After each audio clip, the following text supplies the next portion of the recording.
Friends இன்றைக்கி பார்த்தீங்கன்னா நம்ம காப்பி தூள் அப்புறம் பாலை வச்சு ஒரு கோல்டு காஃபி தான் சூப்பராக சேவ் பண்ணுவாங்க. எப்படி செய்யணும்னு பார்க்கலாம்.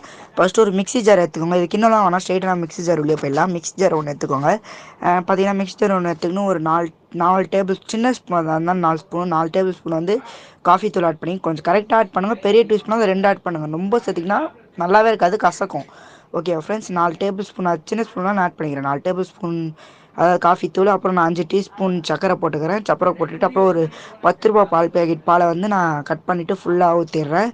ஃபுல்லாக ஊற்றிட்டுக்கப்புறம் வந்து நல்லா மிக்ஸி ஜாரில் போட்டு நல்லா அரைச்சிடணும் ஃப்ரெண்ட்ஸ். நல்லா மிக்ஸி ஜாரில் போட்டு அரைச்சிட்டு அதுக்கப்புறம் வந்து ஒரு அரைக்கிறதுக்கு முன்னாடி 4 ஐஸ் க்யூப் போட்டுக்கோங்க. ஐஸ் க்யூப் அதை ஒட்டி இருக்கிறதுனால நான் அப்படியே ஒன்றா தெரியும் உங்களுக்கு. அது 4 போட்டுக்கின்னு ஃபுல்லாக நல்லா மிக்ஸி ஜாரில் அரைச்சிக்கின்னு ஒரு கப்பில் ட்ரான்ஸ்ஃபர் பண்ணிவிட்டு குடிச்சிட்டு பார்த்தோம். கோல்டு காஃபி அந்த டேஸ்ட் ரொம்ப பார்த்தாலே தெரியும் உங்களுக்கு ஃபோட்டோவில், ரொம்ப திக்காக சூப்பராக இருந்தது ஃப்ரெண்ட்ஸ். சப்ஸ்கிரைப் பண்ணிக்கிறதா இருக்குது, மறக்காமல் சப்ஸ்கிரைப் பண்ணிட்டு போயிடுங்க. ஓகே.